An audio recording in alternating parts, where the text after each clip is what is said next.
wrap-up show. I'm John Hine, usually joined by Gary Delabate. He's in the studio, but J.D. Harmeyer and his new specs are here. Hello. Hello. How are you? Teddy Microphone back on the board. Hope you're feeling better, Ted. Steve Brandano taking the calls, 888-STERN-100. 888-783-7610. That's the number to call us to talk about everything that happens on the Howard Stern Show. And as always, we've got plenty to discuss. Ralph gets hired by Howard to dress him for America's Got Talent, and Robin objects to him only wearing one suit. A hidden track of the Doors confirms Howard's hatred of the band, or he doesn't like the band. Scott the engineer was joking when he asked for preferential treatment for his son on America's Got Talent. You're shaking your head, JD. Always joking. Everything he says is a joke. Is that his excuse to get out of saying something he regrets saying, or do you think he's really joking? It's definitely both. It's at least both. I'm sure, yeah. Thinks he's funny. And do you find Scott to be funny with his jokes? He's funny, like, you know how when you see something that where someone's supposed to be funny, but they're really not, and it's just painfully bad, that's funny to me. So you're laughing at him, not with him. Yes. All right, fair enough. Richie Wilson's eulogy for his dog brings Howard closer to his dog. It was very sad what Richie had to say. And Eric the Midget having oxygen tank issues and other issues with In Plain Sight that infuriate Gary to the point where, I mean, I've seen people get under Gary's skin. Eric's the champ. I mean, you get so pissed off at Eric, but before you comment, Gary, JD, you had an issue with Eric before any of this came up. Oh, I haven't liked him ever. I can't remember the last time I liked him. And I actually got this email that I forwarded to Gary, and I would like to publicly apologize to Gary. There's no apology needed. I know.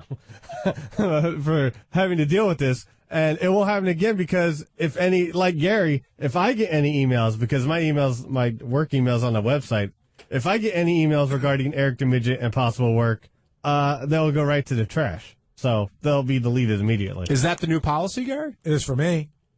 What am I helping him out for? Yeah. Listen, I know people will say, but Gary, this is why he's funny on the show, because he's so fucking ungrateful and such an arrogant little shit. But in this case, I've helped him out. Listen, I bust his balls. I admit it. I bust his balls. I've also helped him out. I've gotten him into American Idol. I facilitated whenever he's done any of these shows with the producers. I do want to see him get some work, but he doesn't. I'm telling you, his handicap is that he's a prick. He's a little fucking no good shit. You called him ungrateful quite a few times. That's his Achilles heel. What, being ungrateful? Being called ungrateful. Well, he's very good at it. And he's got an agent anyway, so let his agent finally, let him do it. I know, he and his agent are off and on. I never know what's going on. I mean, not our problem. I genuinely, I was on my vacation, and I thought to myself, oh, here's a chance for Eric to make a couple of bucks. I'll forward this along. I never imagining that it could turn into like a scathing email back about what an asshole I am and how I don't fucking listen. How do you think this is going to turn out? Poorly. I think they're probably just about done with him. He couldn't, I said to the guys in the office, I said to Howard on the air, they run a business. He doesn't. So I'm going to side with them. When I see what they say and I see what he says, he doesn't understand. He's like, oh, we just did this. He couldn't even be honest about how many times. I only spoke to them once yesterday. Twice. Well, the third time I spoke to them. Scott in Michigan, you're on the wrap-up show. He wasn't fully awake there. Hey, guys. How's it going? Hey, Scott.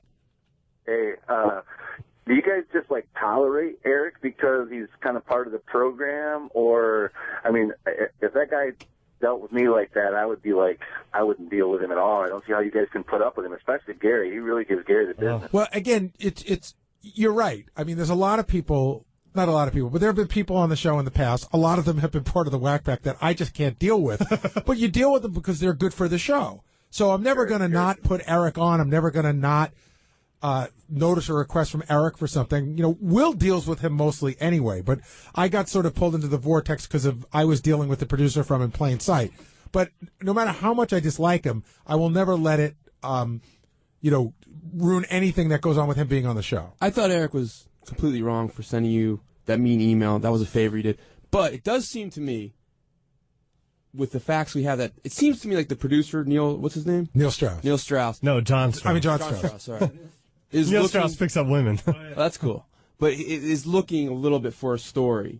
And I'm not He's saying not- he needs he's it not- for I- publicity or anything like that. Just say, I I think can tell it you- seems like when he was on, he kind of enjoys the whole Eric thing. He does, but I had conversations with him off the air, and he's like, "Yeah, seems like it would be fun even from the beginning, but I'm running a show, and this can't be my whole day." But it's an easy decision to make. He doesn't need to keep writing you letters about it. Well, we'll see. He's not. He's forwarding me stuff.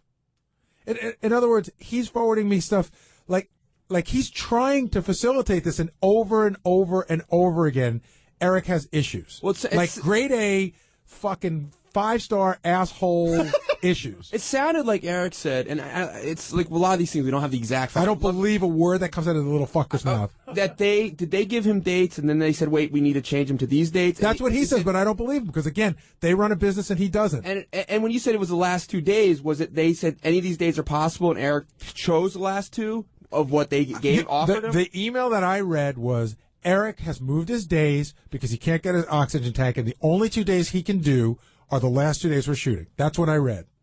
And this is a business where you're used to dealing with divas. And change. But you don't believe a word Eric's saying.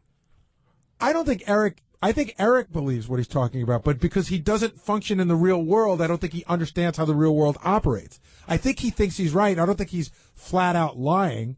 He thinks, well, I need to do this, I need to do that, because that's how I mean, really, what's Eric's schedule? Get up, eat, and shit? I'm not sure what he does on a day-to-day basis. I'm just saying he doesn't follow a schedule. So when he has to follow a schedule, I can understand why it might be difficult for him. It's nice that you put it in that order, though.